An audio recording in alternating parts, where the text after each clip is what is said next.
Welcome back, Mark. I'm so glad that we are here at part two because we got to hear all those great songs and now we get to learn more about you.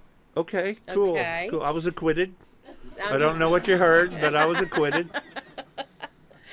Well, for those people that are here that really don't know your whole story, and also the audience out there in the big web universe. Sure. Tell us a bit about your background and what's led you to your musical journey. Yeah, thank you for that. I was born a poor coal miner's daughter. Yeah. No, truly my dad was an elementary school coach. And I loved sports and all of that stuff, but I didn't like being yelled at. And so I'm not sure what sparked it, but at some point I remember telling my mom, I really want to learn to play guitar. I have no idea where that came from. And so my family wasn't a particularly musical family. Mom had a nice voice. Dad, didn't sound terrible when he sang.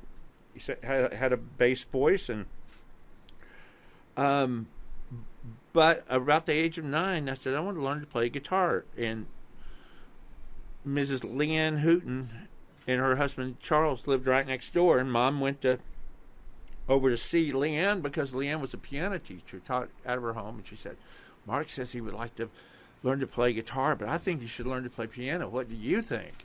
And to her credit, she said, "Well, frankly, he didn't ask you if you could learn to play piano. He asked if you could learn to play guitar.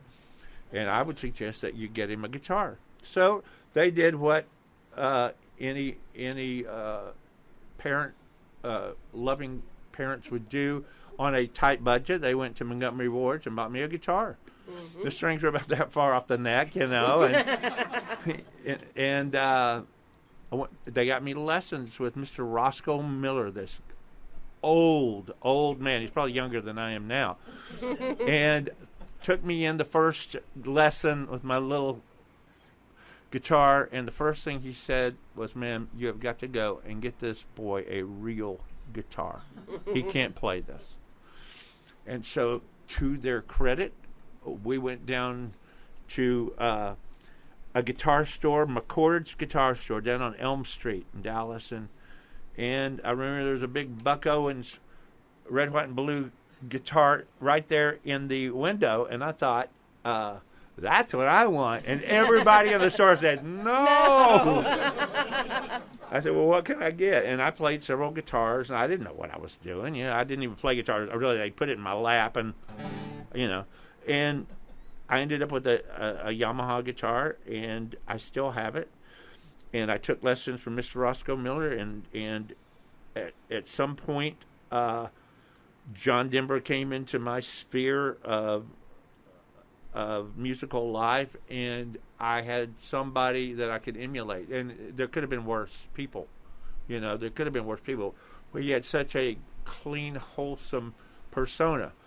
We thought Rocky Mountain High was about the elevation in Colorado. We had no idea, But he sang about things that I knew because we would go to Colorado for the summers for vacations. As teachers, we'd go camping. We couldn't afford hotels, so we would escape the Texas heat, drive all the way to Colorado, and I loved the mountains. And all the way up there, I'm singing Rocky Mountain High and Take Me Home Country Roads and Annie's Song and all these songs. And I finished my tenure with Mr. Miller, and I just was losing steam. And it seemed like every time I would start to lose steam, my parents would take me in and buy me a nicer guitar, Ooh. If I had figured it out sooner. Yeah. But one night at a Christmas Eve party, we were over at one of my friend's house. My parents were friends with his friends. He was my friend. His older brother had come home from college for Christmas. And they said, "Tommy, go get your guitar and play for everyone." And he was like, yeah. And they guilted him into it. And he went and got his classical guitar. We all gathered around in the kitchen, and Tommy began to play Blackbird by the Beatles. And apparently my jaw was agape because my mom was like, You want to learn how to do that? Yeah, I mean, it was sorcery. It was magic. I didn't think one person could do that. And so while he was home for Christmas vacation, I got 2 or 3 lessons, and that was all I needed. I was off to the races from then on, and that was what I really wanted to do. And I remember it was a Tuesday night at Pizza Inn at Cockrell Hill in Illinois. We ordered a large thin crust hamburger and black olive. And I waited till my dad took a big bite, first big bite, and I said, I don't want to play football anymore. And so after he finally swallowed, he said 2 things, and they've really stuck with me my whole life. It's weird because my dad taught me a lot of things, you know. He taught me how to throw a ball, how to kick a ball, how to be on time and go to work and work hard and to be honorable with my word. But these stuck. He said, first of all, are you going to be a quitter your whole life? And to this day, I know how to quit. I don't know when, you know.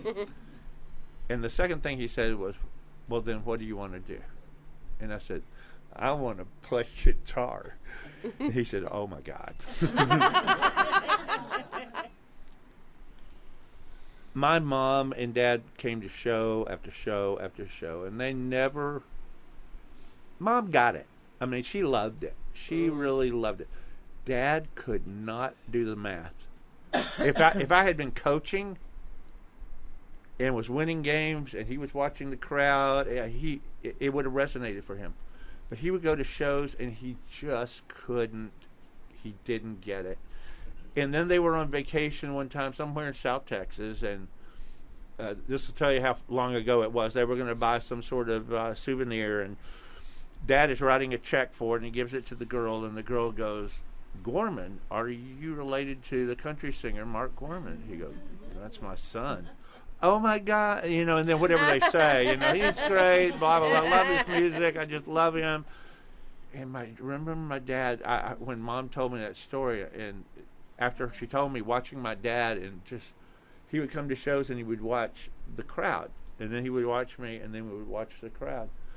And I don't know if he ever really got it or not, but right after he had passed away, we were up cleaning out his room at the assisted living, and a girl came up that was, I think she was in hospice or something like that, and she said, man, your dad was so proud of you. He said, he can really sing and play guitar, and he's such a great songwriter. I never knew that. I had never heard that from him. So to hear it there was a certain amount of validation, you know, I guess. Oh yeah, definitely. But yeah. And your CDs were in his player. That's because the girl put them in there. Oh. He was using them didn't as have coasters. No.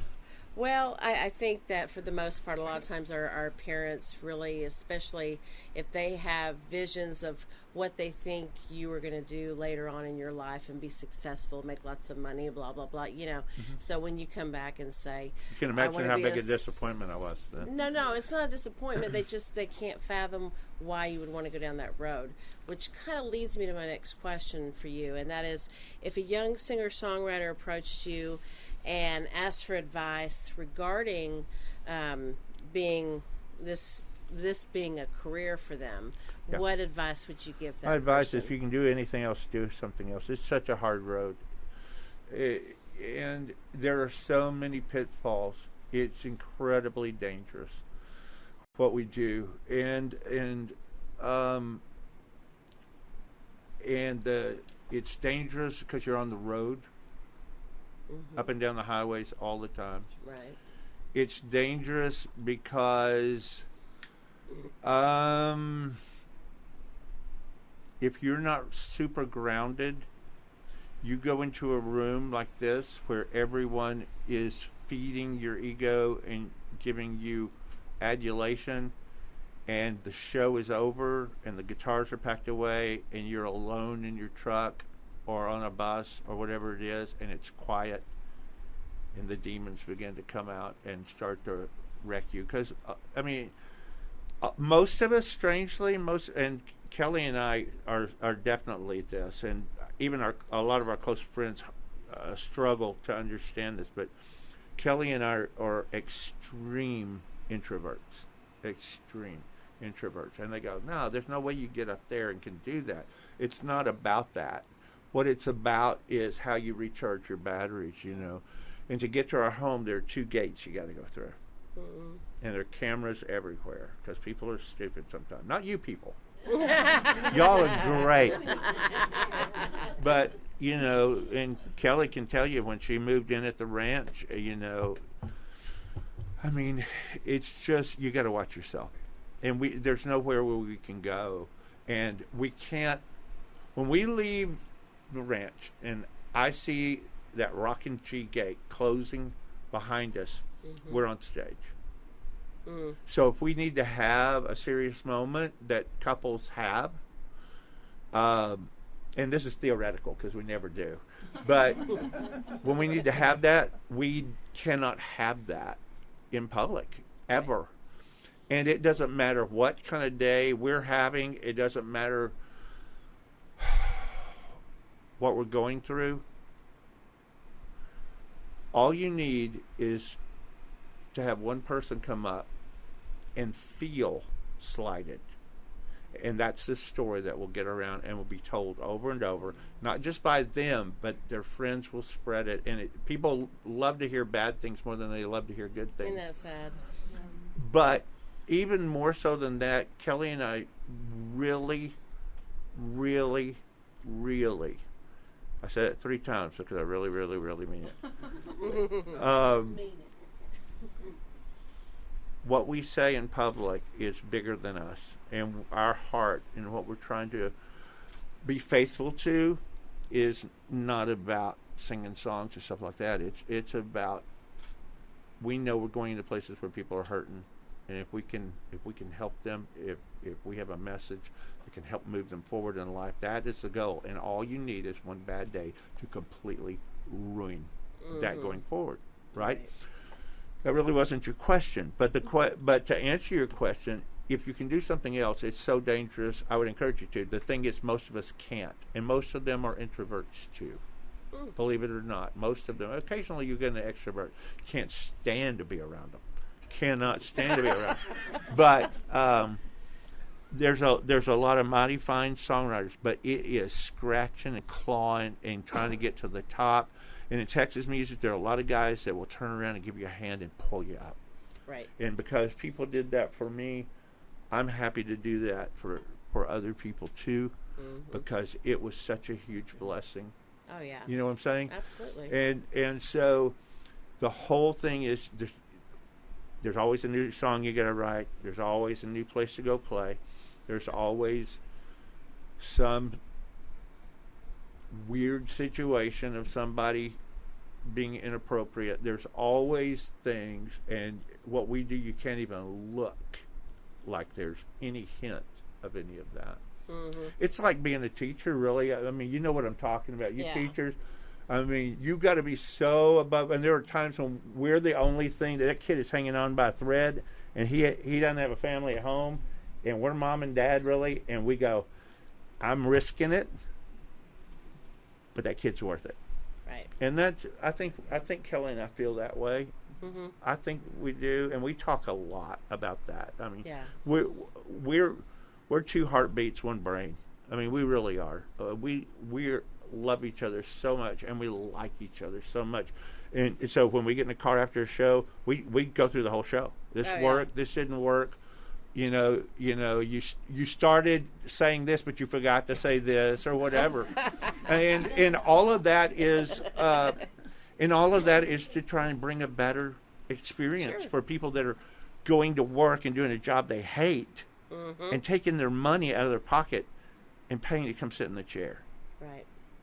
Does that make sense? It absolutely so does. These young songwriters, they're the ones that have to do it. I would say, if you're a young man, get 3 or 4 good, godly men in your life. If you're a young lady, get 3 or 4 godly women in your life that can be accountability partners for you. that you can say, I'm struggling, because you can't tell everybody. Right. They don't want to hear it. They want to hear the song that makes them sad that you suffered through. Yeah. Yeah. Okay, but they don't want to hear your problems. They came to be lifted up or to have an experience. And so I have 3 guys in my life that are my accountability guys. One of them's here tonight, watching me closely. You know, he is a dear friend of mine. And then I have. and then I have. About Randy, but okay. And then I have, other people that are here that we're in relationship with guys that I'm in relationship with in a way in which we try to make each other better, right, and try to help each other further down the godly pathway. So that's what we're supposed to do. I think so. I mean, that's what we believe we're called to do. And that's probably why your music and Christianity are so intersected. Would you say? It's the same thing. I mean, I'm not a Christian on Sundays or Wednesday nights or ... wherever. And then I get on stage. I used to be that guy, honestly. And I got to tell you, I would look in the mirror. I was the product. And I was playing a character on stage. And it was incongruent with what I said that I was about. And I would look at myself in the mirror and I would say, there's no way you live up to that image. You're not that person, and people think that's who you are, and there's no way you live that. So there's BK and there's AK. There's before Kelly and there's after Kelly. And we made a conscious decision that I would, in a sense, make a living out of being me, playing who I am. And so in order for that to be real, then I had to be that guy. And do you feel like your blessings with your music and just life in general have just exploded because of that change? I don't know. I don't think that way. I don't think. Do I? No. I feel blessed, and I'm grateful. You know, I say, the road's hard. I'm not complaining. I'm not complaining because I asked for it. 31 years in the classroom, and I love my students. Helena, I love you, and I thank you for being in my class. And Kelly, she will tell you, we can't go anywhere where people don't come up, and I call her Miss Kelly at shows because she hadn't done this her whole life, and so. When somebody comes up and says, "Are you Miss Kelly?" She has a clue. I know this person. I should know this person from a gig. Oh, okay. But if they say, "Are you Mrs. Gorman?" She knows it's probably a student, right? And so, as a teacher, 31 years in the classroom. I don't know if you know this or not, but kids will suck the soul right out of you. Oh yes. And I just wore out. Yeah. I loved them, and I taught in Palmer. And our superintendent and his beautiful wife, who taught chemistry, are sitting right back here, and I'm just honored that they would still come around me when I'm around. But truly, it was a wonderful place, and there were days I would come home and tell Kelly, I'm getting fired tomorrow. I'm getting fired. Aww. But they had so much grace for me in that school district, and they do so many things powerfully well there. I would not hesitate for my children to be in that district. But what we're doing now, and I'm grateful for those years. This is a new chapter. Right. And I'm grateful for every bit of it. I'm grateful for the blessings, and I'm grateful for the tough days. And when we get sick or whatever, catch COVID when we're on the road, we've had it 3 or 4 times. I don't know how many times. Oh, wow. The first time I thought we were going to die. Every time after that, it was kind of like, I think I got a hair in my eye. I mean, it was kind of like that, But we meet incredible people who came not expecting anything and left friends of ours. They became friends of ours. Yeah, yeah. That's So, powerful. It says is a lot powerful. about who you are too. Less of me. There's really less of me. The older I get, there really is less of me. And I ain't trying to preach. You're asking me who I am, who I want to be. I'm not the man I want to be, but I'm not the man I was. Right. That's who I am. And I don't get it right all the time, but the people around me love me enough to give me the grace. Sure. To go again, one more time. And the Lord will too. Oh, yeah. Until he says, that's enough. Get out of it. Here's a heart. You had mentioned earlier, you've played many different places, elite, sought-after venues, but you also said that you go places that most of us in this room probably would never go. Yeah. And you share... You want me to out those places here? No.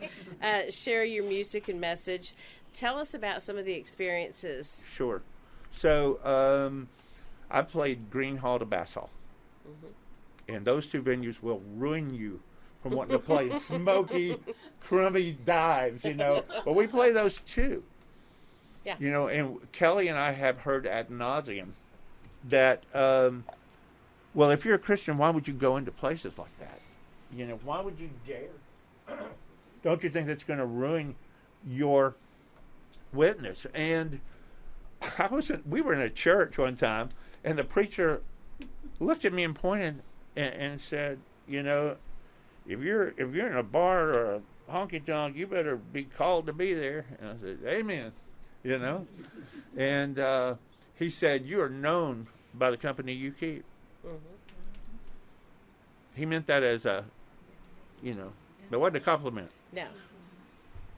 Jesus was known by the company he kept, and it wasn't a compliment either. Right. He was a friend of tax collectors and prostitutes, right? Mm-hmm. Yep. And he said, and his words were good enough that I would probably use them. He said, a doctor doesn't come to heal the well people, he comes for the sick, right? Absolutely. And I'm not curing anybody. I'm just going where I feel like God sends me.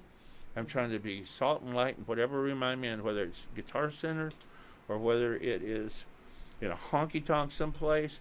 And churches are filled with hurting people too. Mm-hmm. It's the same thing. And sometimes it's the same people.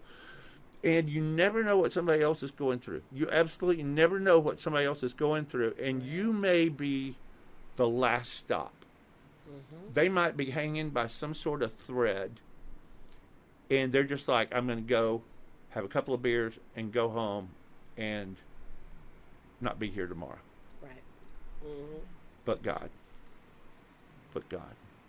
And if I can be Jesus in the room, I honestly, thank you for loving me. Thank you for your adulation. Thank you for clapping, singing along. It blesses me. But I'm really wanting to hear, well done. Well done, Mark. I gave you small things. You did some small things. I gave that one big thing. Yeah, but well done. Well done. Yeah. And I know I said I didn't want to preach, and I don't, but I am. But I'm well aware that how it sounds. But I don't want to go home and regret that I didn't say something. Yeah. Well, I'm glad you did, because I think everybody in this room is a Christian, and we all try to... If not, we'll line you up. You're gonna be. And, that's just what we do. It's in our life. It's in our spirit. It's in our music. And if you can share that and you can help somebody and just bless somebody with your gift that you've been given, because what you have is a gift. Can I tell you one weird story real quick? Do it, sure. Can you pull my retirement? I mean, can I lose that if I tell a story? I had a young man in my class, a sweet young man, not from a Christian family. And he came in, nicest people, most wholesome, best Christians you would ever want to know. They're not believers. This is how weird God is, okay? And he came in one day and he was in tears. And I said, I'm going to call him John. His name isn't John. I'm going to call him John now. And I said, John, what's the matter? He said, my dad has cancer. And he's having surgery today, and we don't know if he's going to make it, but I wanted to be here. I wanted to be at school. And I said, is it all right if I pray for your family? And he said, yes, Mr. Gorman, it truly is. And when we had a little time, I shared the gospel with him. And he could almost hear me. And then he got a phone call. And his dad survived. And his ears closed up. And at some point, we got invited over to their house for a party. And so we went, and we were sitting around, and all of a sudden I heard, that woman and that man are the reason. And I thought, uh-oh. And I turned around, and we're getting pointed at. Is that okay? Yeah, what I do, kind of deal. Well, here's the story as he told it. They talked at some point, and he said, Mr. Gorman said this, shared the gospel. The son didn't accept Christ, but he told his dad what I'd said. His dad accepted the gospel. Wow. An atheist shared the gospel with an atheist, and the atheist gets saved. Two atheists walk into a bar. I mean, right. That's how crazy a God we serve is. Yeah. Wow. And it just, I've told that story over and over because I can't wrap my head around it. Yeah. That is wild. Yep. Wow. She's looking at her paper going, how can I ask a question that doesn't end in Jesus? No, I guess as far as your music goes, what is your message with your music? Do you feel like your message is to everybody when you entertain? Thank you. That's a great question. I mean, it's truly an insightful question. So when we come in, I mean, I've got scars, Anybody else got scars from life in here? You ever anybody been through something in here? Let me encourage you by saying that scars only form on survivors. True. Okay? If you've got a scar, number one, you're a survivor, and number two, you got a story. These poor kids, their parents wrap them in bubble wrap before they put them in a helmet, and the whole thing. They got no stories, man. Right? I fell off my bike and nothing happened. That's like telling somebody your dream, and then I woke up. I mean, it's awful. We were riding bikes. If I had a helmet on, it was a football helmet, because Evel Knievel wore a helmet, right? Right. And I'm pedaling down as fast as I can. That helmet's bouncing, and all I can see out of it is the ear hole. And I'm trying to find the ramp that we made out of 1/8-inch plywood with cinder blocks. And you hit that thing, and the plywood snaps, and the cinder blocks stop your bike, and you fly down the concrete. Man, we got stories. Oh, yeah. Right? And so we start off fun, and I'm singing songs about exit plans and, Banker Smiths and all of these things. But that last set, and we're going to sing Sunshine on My Shoulders or stuff like that. But that last set, we're going to start making a turn. And some of those songs are going to start hitting a little closer to home. And there are going to be people walking across that dance floor holding a beer with tears, grown men with tears coming down their face. It's like an altar call. Mm-hmm. And we come at men and women. And I was telling Grace and John earlier, I was saying, some of the guardrails we have up, if a lady comes up, she wants to talk to me because I'm the one on the stage that they see, right? And they want to identify with me because I'm the one singing the songs that touch their heart. But if it's a lady, after I hear her deal, her story or whatever, I'm going to hand her off to Kelly because I don't need anything like that. The guy I'm going to talk to, and we're going to help them get in a church. If we're going to pray with them right there on the dance floor, okay? And that's what a Mark Gorman show is about. And it doesn't matter if the band's there or not. That's what the Mark Gorman show is about. And we're going to be in a saloon on Friday, and we're going to be a honky tonk on Saturday at noon, and then we're going to be maybe catch a picker circle in the afternoon, and then we're going to go play a beer joint Saturday night, and then Sunday morning we're going to be in a church somewhere leading worship, or I'll be preaching. I don't know if you could tell that I preach sometimes. Or not, it's the teacher in you. You can't help it, and that's another blessing that you have. So, And we honestly are very, very blessed to know you. And We feel the I same. thank you for coming in and sharing your craft and your songs, your music with us from the time to time that you do get here. And I'm sure that everybody in here feels the same way. Wanted to thank Randy and Reno for engineering the show tonight. Yeah, amen. Also wanted Thank to you. thank Gene and Barbara Moore and Amen. Bruce Davis for the beautiful pictures that you're going to have soon. Awesome. And I think we need to give a big applause for this wonderful studio audience that you brought this evening. Amen. And for Helena and Håvard, all the way from Norway tonight. Yes. And I would, if any of you would, if you haven't been talked to by them already, if you would like to, if you have insight on anything about you think you see me in a different way, share it with them so they can out me in Norway. They're doing a documentary. It didn't start out being about me, but I think it turned into that. Yeah, well, Shocker. it's So wonderful. when's your show in Norway? Yeah. Well, that's a great question. Was that Bruce that said that? Who was that? Wayne? Wayne. Okay, Wayne. So that's a great question. They may hate me after they see this thing. I may be a supervillain. In which case, it'll be sooner rather than later that we'll be over there. But we've already talked about that, and I would love to go to Norway, hopefully in the summertime. Road trip. Road trip, yeah. Everybody jump on the bus and go with us. Roadrunners, get ready. Yeah. Yeah, so there's that.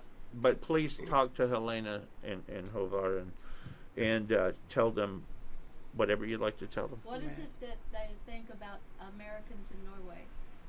What'd you tell us last night? Well, I think because of the news, it's like a really divided country. It is. And They're correct. Everybody's fat. Everybody's fat. It was in Yes, they are. 1776 as well, by the way. Yeah. But we want to show the people. That's right. They're Yeah. going to show the people who we really are in Texas. Yeah. Well, we There's a hear different kind of division too. We're divided. We fight amongst them. It's kind of like England and France. That if you pick on one of them, you're probably going to be picking on both of them. Americans will stick together if they're pushed. No doubt about it. well before Especially the ones that have guns. before this gets into a political thing. I just want to say, everybody, thank you so much. Keep tuning in. You are in the music room. Yeah. Woo!